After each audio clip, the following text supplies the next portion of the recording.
Hello नमस्ते, I am Deepali Goyal. स्वागत करती हूँ आप सभी का साइंस मैजिक पर। तो स्टूडेंट्स, जैसा कि आप सब जानते हैं, हम लोग पढ़ रहे हैं हमारे एग्जाम की तैयारी के लिए और कर रहे हैं बहुत ही इंपॉर्टेंट टॉपिक्स के क्वेश्चंस को कवर। और क्वेश्चंस में हम पूरा टॉपिक खत्म कर रहे हैं। तो आज की क्लास रहेगी स्टूडेंट डिसीज यानी बीमारी से रिलेटेड। ठीक है, यानी कि जितने भी प्रकार के रोग हैं, जितने भी प्रकार के डिसीज हैं, उन सबसे रिलेटेड आज हम बात करेंगे। क्लियर है? तो चलिए देरी ना करते हुए शुरू करते हैं फर्स्ट क्वेश्चन के साथ। क्या है फर्स्ट क्वेश्चन हमारे पास? Which disease is caused by variola virus? Variola virus के द्वारा कौन सा रोग होता है? तो स्टूडेंट्स, आप लोगों को याद रखना है कि जो वेरियोला वायरस है उससे होता है कौन सा रोग? चेचक रोग, स्मॉल पॉक्स। ठीक है, स्मॉल पॉक्स, चेचक रोग होता है किससे? हमारे वेरियोला वायरस से। क्लियर है? एक और चीज ध्यान रखिएगा, स्मॉल पॉक्स को आप लोग छोटी माता मान लेते हो, लेकिन नहीं। स्मॉल पॉक्स क्या है? चेचक। छोटी माता होता है चिकन पॉक्स। क्लियर है? तो स्मॉल पॉक्स किसकी वजह से होता है? वेरियोला विषाणु की वजह से होता है। इसके अंदर शरीर पर दाने निकल आते हैं। दूसरा क्वेश्चन हमारे पास आता है, विच disease is caused by the deficiency of vitamin D? आपकी बॉडी में विटामिन डी की कमी से कौन सा रोग होता है? तो विटामिन डी की कमी से होता है स्टूडेंट्स रिकेट। क्या होता है? रिकेट। क्लियर है? ज्यादा समझाऊंगी नहीं, सीधे आपको क्वेश्चंस के आंसर बताऊंगी, क्योंकि समझाने के लिए डिसीज चैप्टर मैंने अच्छे से करवाया है।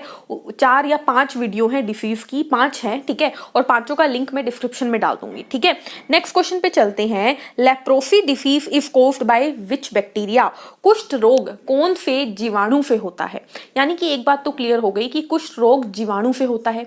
अब दूसरा क्वेश्चन आया है कि जीवाणु कौन सा? तो आपको याद रखना है लेप्री बैक्टीरिया।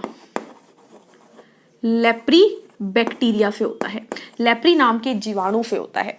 अगली चीज आपको याद रखना है कि कुष्ठ रोग जो है उसे हैंसन डिसीज भी कहते हैं। क्या कहते हैं? हैंसन रोग कहते हैं, क्योंकि हैंसन नाम के साइंटिस्ट ने ही इस रोग को खोजा था। क्लियर है?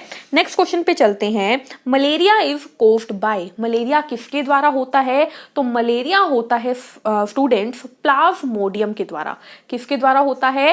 प्लाज्मोडियम के द्वारा। तो प्लाज्मोडियम है क्या चीज अगर पूछ लिया जाए तो प्लाज्मोडियम है एक परजीवी। ठीक है, यानी एक तरीके का प्रोटोजोआ है जिसकी वजह से मलेरिया होता है। क्लियर है? नेक्स्ट क्वेश्चन आता है, dengue is caused bye? Dengue किस वजह से होता है? तो डेंगू जो है वो वायरस यानी विषाणु की वजह से होता है।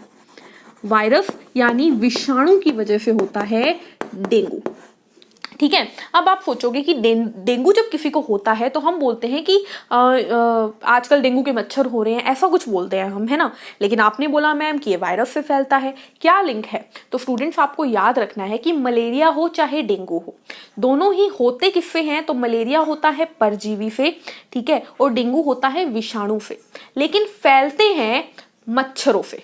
ठीक है, इसीलिए आपको ध्यान रखना है कि फैलना अलग है और कोज करना अलग है, यानी कि होता किससे है और फिर फैलता किससे है। ये दो अलग अलग बातें हैं, दोनों को अलग अलग ही पढ़ना है। ठीक है, अब याद क्या रखना है कि ठीक है डेंगू वायरस से होता है, लेकिन डेंगू फैलता किससे है?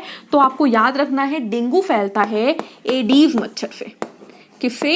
एडीज मॉस्किटो से डेंगू फैलता है। क्लियर है? याद रहेगी ये बात। चलिए नेक्स्ट क्वेश्चन पे चलते हैं। The vector of malaria is? अब देखो क्वेश्चन क्या आ गया, मलेरिया किसके द्वारा फैलता है? तो डेंगू जैसे एडीज मच्छर से फैलता है, मलेरिया फैलता है स्टूडेंट्स मादा एनाफिलीज।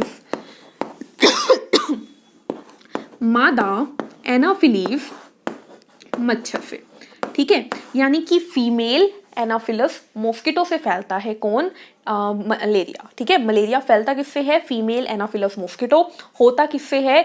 होता है प्लाज्मोडियम से। क्लियर है? नेक्स्ट क्वेश्चन पे चलते हैं, क्वेश्चन नंबर 7। क्या है देखिए, haemophilia is caused due to, या फिर हीमोफीलिया क्या है?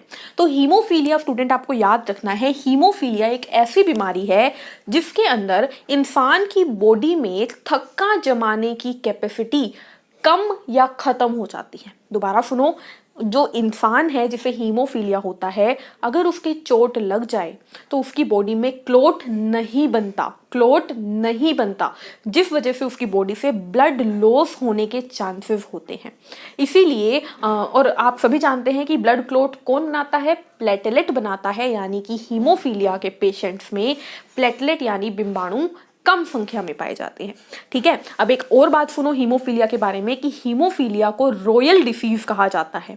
ऐसा क्यों? क्योंकि ये रॉयल लोगों में, क्वीन विक्टोरिया आपने सुना होगा, क्वीन विक्टोरिया के पूरे परिवार में हीमोफीलिया रोग है, मतलब पाया जाता है। ठीक है, मतलब उनकी जितनी भी जनरेशन चल रही है सभी में हीमोफीलिया रोग है। तो यहाँ से आपको एक और चीज पता लगती है कि हीमोफीलिया रोग जो है वो एक जनरेशन से दूसरी जनरेशन में जाता है, यानी कि ये इनहेरिटेड बीमारी है। ठीक है, जो कि एक जनरेशन से दूसरी जनरेशन में पास होती है। और इसीलिए जितने भी क्वीन विक्टोरिया की फैमिली के लोग हैं वो सभी अपने साथ अच्छी क्वांटिटी में ब्लड लेकर चलते हैं, ताकि गलती से कभी उनको चोट लग भी जाए और क्लोट तो जमेगा नहीं, तो उनकी बॉडी से ब्लड लॉस ना हो। क्लियर है? या फिर ब्लड लॉस हो तो वो कवर अप हो सके। ठीक है, तो हीमोफीलिया क्या है स्टूडेंट? तो हीमोफीलिया एक बीमारी है जो कि मैं बोल सकती हूँ इनहेरिटेड डिसीज है, इनहेरिटेड रोग है, यानी आनुवांशिक रोग है। यानी मैं बोल सकती हूँ ये क्या है? रोग है जो कि आनुवांशिक है, एक जनरेशन से दूसरी जनरेशन में चला जाता है। नेक्स्ट क्वेश्चन देखते हैं, sleeping sickness is caused by निंद्रा रोग किसके द्वारा होता है? तो निंद्रा रोग में स्टूडेंट्स क्या होता है? बहुत ज्यादा नींद आती है। निंद्रा रोग किसकी वजह से होता है? तो आपको याद रखना है, निंद्रा रोग होता है ट्रिपैनोसोमा की वजह से। किसकी वजह से? ट्रिपैनोसोमा। और ये ट्रिपैनोसोमा क्या है? तो यह एक परजीवी है, यह एक प्रोटोजोआ है। ठीक है, जैसे मलेरिया जो है वो प्लाज्मोडियम परजीवी से होता है, वैसे ही स्लीपिंग सिकनेस ट्रिपैनोसोमा परजीवी से होता है। क्लियर है? दोनों ही परजीवी है। नेक्स्ट क्वेश्चन आता है हमारे पास, the means of communication of cholera is, हैजा किसके द्वारा फैलता है? तो हैजा जो बीमारी है स्टूडेंट्स वो बैक्टीरिया से होती है। सबसे पहले तो आपको याद रखना है हैजा किससे होती है? बैक्टीरिया से। लेकिन यहाँ पे पूछा है मीन्स ऑफ कम्युनिकेशन, यानी कि ये फैलता कैसे है? तो पानी से फैलता है हैजा। किससे फैलता है? पानी से फैलता है। तो ये वाटर से यानी पानी से फैलने वाली बीमारी है। किसी इंसान के हैजा है, और जैसे गांव के इलाकों में क्या होता है, आप लोग मतलब अपना एक्सक्रीट, अपना वेस्ट बॉडी से निकालने के लिए नदी किनारे चले जाते हो। उससे क्या होता है कि अगर किसी पेशेंट के हैजा की बीमारी है और उसका जो वेस्ट है वो उस पानी में चला गया, तो उस पानी को जो जो पिएगा या जो जो यूज करेगा, जिसकी भी बॉडी में वो पानी जाएगा, उन सभी को ये डिसीज होने का खतरा हो जाता है। तो क्या पता लगा आपको? कोलेरा यानी हैजा कैसे फैलता है? पानी से फैलता है। क्लियर है? नेक्स्ट क्वेश्चन पे चलते हैं। क्वेश्चन नंबर 10 है हमारे पास, वेक्टर ऑफ द डिसीज काला आजार। काला आजार का वेक्टर कौन है, यानी काला आजार फैलाता कौन है? आपको याद रखना है, काला आजार फैलाने वाले मच्छर को बोला जाता है सैंड फ्लाई। क्या बोलते हैं? Sand fly. ठीक है, अगर पूछ लिया जाए काला आजार होता किससे है, तो होता है, आपको याद रखना है, लिचमनिया डोनोवनी। लिचमनिया डोनोवनी, इससे होता है काला आजार। फैलता किससे है? तो सैंड फ्लाई। क्लियर है? चलिए 10 क्वेश्चन हो गए, बढ़ते हैं अगले क्वेश्चन के ऊपर। देखिए, इस क्लास के बाद आप ये मानकर चलिए कि डिसीज चैप्टर यानी बीमारी चैप्टर से आपका कोई क्वेश्चन पेंडिंग नहीं रहेगा, और अगर रह भी गया तो वो भी आपका मतलब मेरी जो थ्योरी है उसी में कवर हो जाएगा। क्लियर है? नेक्स्ट क्वेश्चन चलते हैं, question number 11। मिनीमाटा disease is caused bye, मिनीमाटा रोग किसकी वजह से होता है? तो मिनीमाटा रोग जो है स्टूडेंट्स, ये मरकरी की वजह से होता है। यानी अगर किसी के मतलब किसी के एरिया में बहुत ज्यादा मरकरी पोल्यूशन है, ठीक है, यानी कि किसी के एरिया में अगर बहुत ज़्यादा पारे का इस्तेमाल होता है, यानी पारे का प्रदूषण है, तो उसकी वजह से होता है मिनीमाटा रोग। तो आपको क्या याद रखना है? मिनीमाटा रोग होता है मरकरी की वजह से। मरकरी यानी पारा, जो कि थर्मामीटर में पाया जाता है, इसे लिखते हैं Hg से। ठीक है, नेक्स्ट क्वेश्चन आता है हमारे पास, व्हाट इज हेल्थ? तंदुरुस्ती क्या है? तो आपको याद रखना है स्टूडेंट्स, तंदुरुस्ती का मतलब सिर्फ और सिर्फ दिखने में अच्छा नहीं होता, या आपकी बॉडी का अच्छा होना ही तंदुरुस्ती नहीं कहलाता। तंदुरुस्ती होती है, ध्यान से देखिए, physical plus mental plus social, यानी कि आप भौतिक रूप से अच्छे होने चाहिए, यानी कि आपकी बॉडी पूरी तरीके से फिट होनी चाहिए, आपकी अच्छी खासी बॉडी होनी चाहिए हेल्दी में, ठीक है। मेंटल यानी आप मानसिक तौर से भी सही होने चाहिए, मतलब इसका मतलब ये नहीं है कि आपको है आपकी बॉडी तो बहुत हट्टी कट्टी है लेकिन आपको टेंशन रहती है तो आप हेल्दी नहीं हो। और सोशल यानी सामाजिक तौर से भी आपको अच्छा होना चाहिए, मतलब आप हेल्दी भी हो, आपको कोई टेंशन भी नहीं है, मतलब आपकी बॉडी अच्छी खासी भी है, आपको कोई टेंशन भी नहीं है, लेकिन आप हमेशा अकेले बैठे रहते हो तो आप हेल्दी नहीं हो। हेल्दी का मतलब है आप सबके साथ सामाजिक हो, आपको दुनिया में क्या हो रहा है ये पता है, आपकी बॉडी अच्छी खासी बनी हुई है, मतलब आपकी बॉडी बनी हुई का मतलब ये नहीं है कि आपको सिक्स पैक बनाने हैं, नहीं, बनी हुई का मतलब है कि आपकी बॉडी जो है प्रॉपर शेप में है, जितनी हाइट या जितना वेट होना चाहिए आपकी हाइट के अकॉर्डिंग वो आपका है, बॉडी मास इंडेक्स प्रॉपर है, ठीक है। इस बारे में मैंने अच्छे से बताया है जब मैंने ये चैप्टर करवाया था, क्लियर है।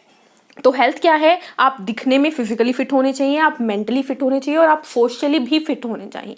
नेक्स्ट क्वेश्चन है question of name the disease caused by virus, यानी विषाणु से होने वाले रोग बताओ।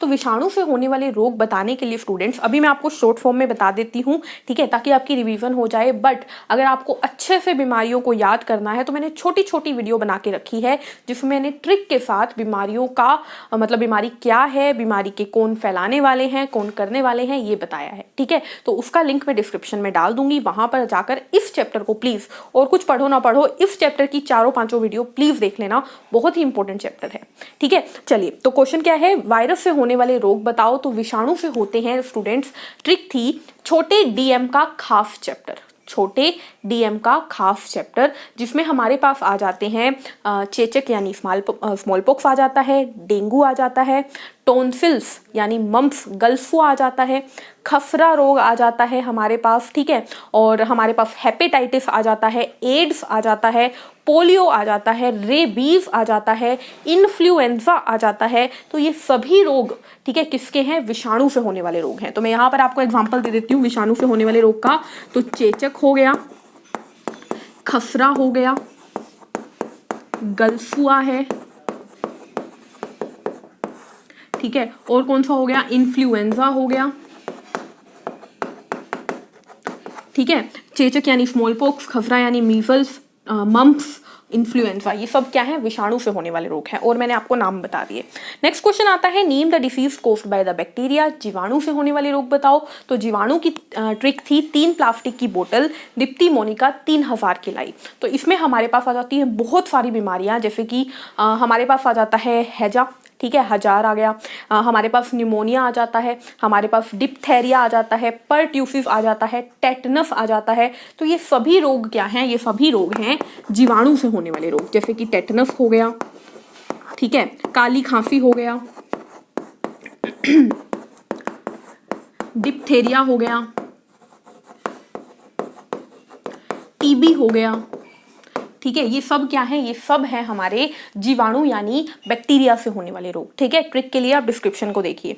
नेक्स्ट क्वेश्चन आता है name the disease caused bye protozoa, परजीवी से होने वाले रोग बताओ। तो इसकी ट्रिक थी मम्मी पापा काम पर सोते हैं, मम्मी प्यारे पापा काम पर सोते हैं। तो मलेरिया हो गया, ठीक है, इसकी भी लिख देती हूँ, मलेरिया हो गया, ठीक है, पायरिया हो गया, जिसमें जबड़े जो होते हैं वो खराब हो जाते हैं, स्मेल आती है मुंह से, ठीक है। हमारे पास स्लीपिंग सिकनेस हो गया यानी निंद्रा रोग हो गया, काला आजार भी हमारा प्रोटोजोआ से होने वाला था, ठीक है। नेक्स्ट क्वेश्चन आता है क्वेश्चन नंबर 16 हमारे पास, name the disease caused by fungi, कवक से होने वाले रोग बताओ। तो कवक से होने वाले 4 रोग थे, गंजा दामाद खाए फ्रूट, जिसमें आ गया गंजापन यानी बाल्डनेस, दमा यानी अस्थमा, दाद यानी रिंगवोम, खाज यानी स्कैबीज, और आखिरी आ गया था एथलीट फुट, ठीक है, एथलीट फुट। तो ये 5 रोग आपको मैंने कवक के करवाए थे, तो इसकी ट्रिक भी मैंने आपको बता दिया, गंजा दामाद खाए फ्रूट, जाके डिस्क्रिप्शन में देखिएगा। नेक्स्ट क्वेश्चन देखते हैं हम, फुल फॉर्म ऑफ एड्स क्या है। तो एड्स की फुल फॉर्म आप सभी को पता होनी चाहिए, एड्स की फुल फॉर्म है एक्वायर्ड इम्यूनो डेफिशिएंसी सिंड्रोम, ठीक है, मोस्ट इंपॉर्टेंट फुल फॉर्म है acquired immunodeficiency syndrome. AIDS किसकी वजह से होता है? तो विषाणु की वजह से। कौन सा विषाणु? HIV यानी human immunodeficiency virus. AIDS का एक टेस्ट होता है स्पेशली, उसे क्या बोलते हैं? उसे बोलते हैं एलिसा टेस्ट। ठीक है, एंजाइम लिंक्ड इम्यूनोसोर्बेंट ऐसे। ठीक है, इसके बारे में मैंने अच्छे से पहले बताया है। ठीक है, तो एड्स आई होप क्लियर होगा। सेक्सुअली ट्रांसमिटेड डिसीज है, यानी कि यौन संबंधों से फैलती है, ब्लड से फैलती है। दूसरा, अगर माँ से बच्चे को चली जाती है। ठीक है, नेक्स्ट क्वेश्चन आता है हमारे पास, measles disease is caused by which virus? खसरा रोग किस विषाणु की वजह से होता है? तो खसरा रोग आपको याद रखना है स्टूडेंट्स, रूबेला। किससे? रूबेला विषाणु से होता है। कई जगहों पर आपको मिलेगा पैरामिक्सो वायरस से होता है। ठीक है, तो कुछ भी गलत नहीं है, दोनों ही ठीक है, दोनों ही ठीक है। रूबेला या पैरामिक्सो वायरस से होता है खसरा रोग। नेक्स्ट आता है क्वेश्चन नंबर 19 हमारे पास। क्या है 19th क्वेश्चन? क्वेश्चन है हमारे पास, ओके स्टूडेंट्स, एक क्वेश्चन बीच में रह गया, थोड़ी सी क्वेश्चन सीरीज को ठीक कर लो। एक क्वेश्चन रह गया है, क्वेश्चन नंबर 16 हमने कर लिया है, name the disease caused by fungi. उसके बाद ये था क्वेश्चन नंबर 18, ये है क्वेश्चन नंबर 19, यानी एड्स की फुल फॉर्म। 18th क्वेश्चन था, 19 था रूबेला। ठीक है, आप यहाँ पे पढ़ोगे आपको करेक्टली समझ में आ जाएगा। 17th क्वेश्चन बीच में रह गया, discovery of virus was done by, विषाणु की खोज किसने की? तो अगर आपने मेरे शॉर्ट्स वाली वीडियो देखी होगी तो वहां पर मैंने बताया था कि वायरस की खोज की थी स्टूडेंट्स इवोन वस्की ने। किसने की थी? इवोन वस्की ने। क्वेश्चन नंबर 17 का आंसर क्या है? इवोन वस्की नाम के साइंटिस्ट ने विषाणु की, वायरस की खोज की थी। क्लियर है? नेक्स्ट आता है क्वेश्चन नंबर 18, तो हमने कर लिया। 18th है एड्स की फुल फॉर्म। ठीक है, 19th हमने कर लिया, क्या है कि मीजल्स किससे होता है? तो खसरा रोग होता है पैरामिक्सो या रूबेला वायरस से। नेक्स्ट क्वेश्चन आता है question number 20, chicken pox is caused bye, छोटी माता किससे होती है? तो आपको याद रखना है, छोटी माता होती है स्टूडेंट्स वेरिसेला फंजाणु से, वेरिसेला विषाणु से, वेरिसेला वायरस से होती है छोटी माता। ठीक है, चिकन पॉक्स। नेक्स्ट क्वेश्चन आता है क्वेश्चन नंबर 21, और चिकन पॉक्स जो है स्टूडेंट्स ये एयरबोर्न डिसीज है, यानी कि हवा से भी फैल जाती है। इसीलिए अगर घर में किसी को चिकन पॉक्स हो जाता है, माता हो जाती है, तो हम मतलब ये कहा जाता है कि उससे दूर रहो। ठीक है, नेक्स्ट क्वेश्चन आता है question number 21, which disease is also known as tonsils?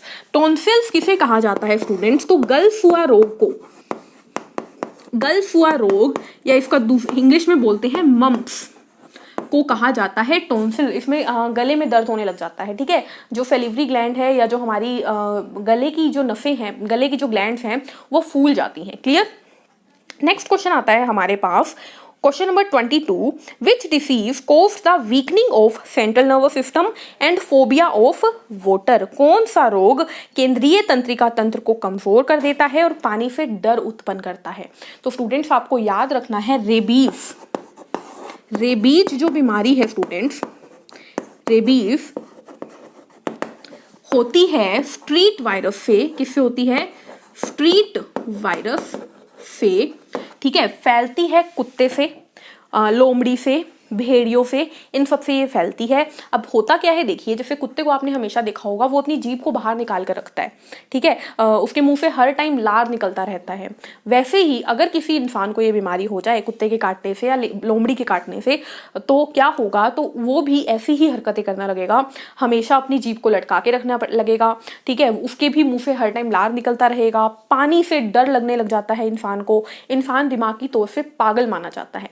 ठीक है, तो रेबीज कौन सी बीमारी है? रेबीज बीमारी है जो कि कुत्ते के काटने से होती है, जिसमें इंसान को पानी से डर लगता है। सबसे मोस्ट इंपॉर्टेंट पॉइंट यही है कि पानी से डर कौन से रोग में लगता है? रेबीज में लगता है।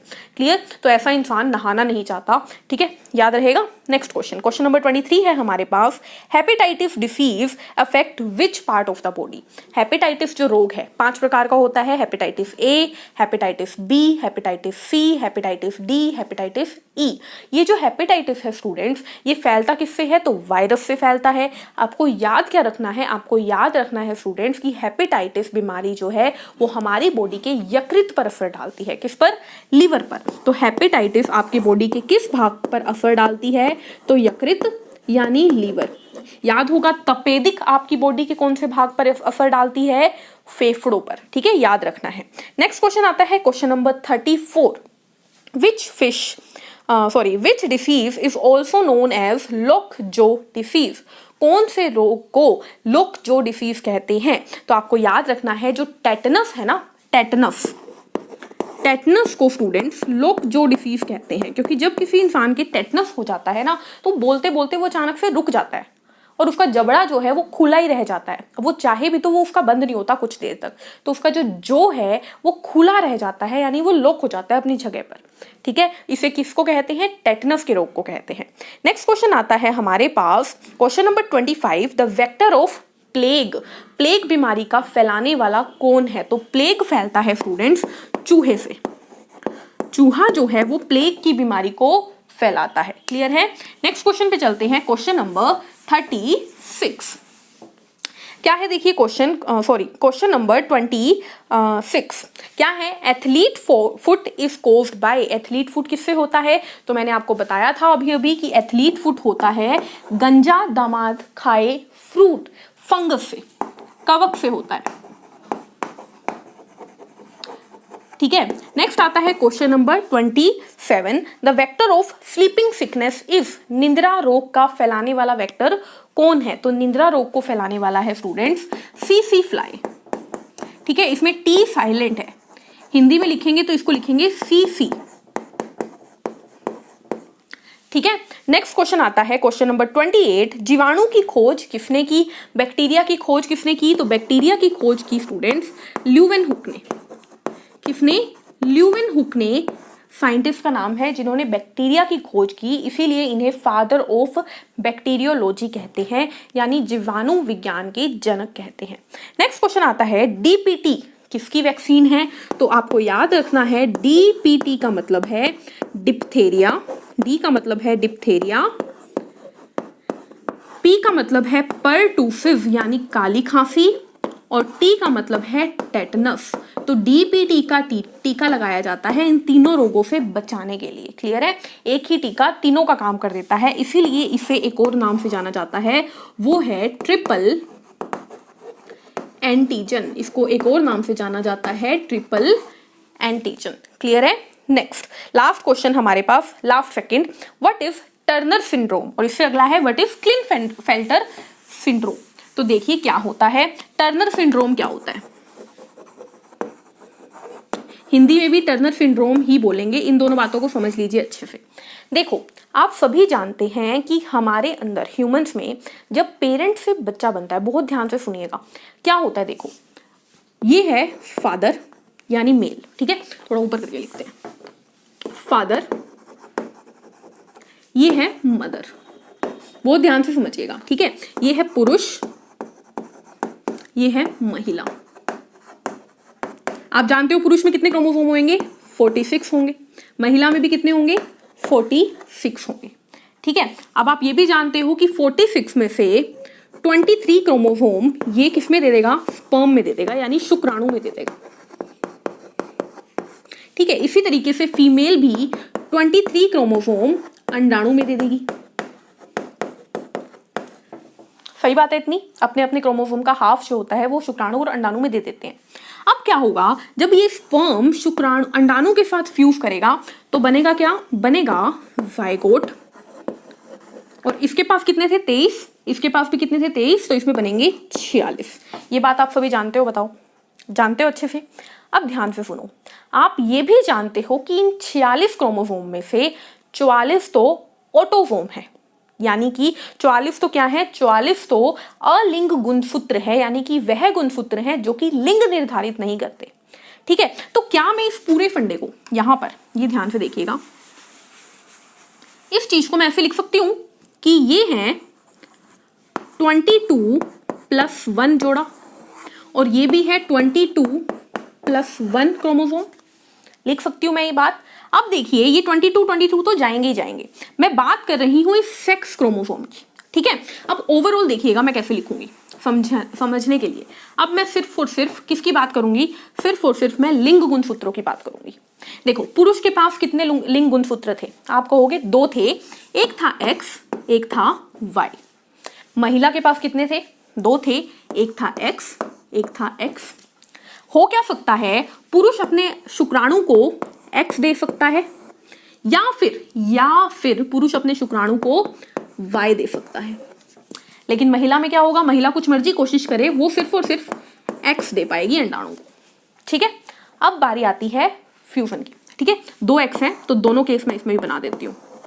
ठीक है, अब होता क्या है, रियलिटी में तो नॉर्मल लाइफ में तो ये होता है कि या तो ये और ये X जुड़ के लड़की दे देते हैं, या फिर ये और ये X जुड़ के लड़की कर देते हैं, या फिर ये और ये जुड़ के लड़का हो जाता है XY, या फिर ये और ये जुड़ के लड़का हो जाता है XY। ये तो जनरली लाइफ होती है, जो आम जिंदगी है। लेकिन मैं बात कर रही हूं अभी फिलहाल टर्नर सिंड्रोम की। किसकी? टर्नर सिंड्रोम की। होता क्या है टर्नर सिंड्रोम में, देखो पुरुष का तो कॉमन X आएगा Y आएगा, लेकिन महिला का क्या होता है, कई बार एक तो अंडाणु खाली रह जाता है, एक अंडाणु खाली रह गया और एक में आ गए दोनों X, एक में आ गए दोनों X। अब होगा क्या, अगर पुरुष का ये X या ये Y, मान लीजिए ये X है, इस 2 X के साथ जुड़ गया तो क्या बन जाएगा, 3 X बन जाएंगे, बिल्कुल बन जाएंगे। अगर पुरुष का ये Y इन 3 X के साथ जुड़ गया तो क्या बन जाएगा, 2 X और एक Y बन जाएंगे। यानी कि होने थे कितने, या 2 ही क्रोमोसोम, लेकिन हो गए 3, यानी कि होने थे 46, हो गए 47। तो जब जब इंसान में 47 क्रोमोसोम हो जाते हैं, इसे बोलते हैं स्टूडेंट्स क्लिनफेल्टर सिंड्रोम। क्या बोलते हैं? क्लिनफेल्टर सिंड्रोम। जब किसी इंसान में एक क्रोमोसोम एक्स्ट्रा आ जाता है तो होता है क्लिनफेल्टर सिंड्रोम।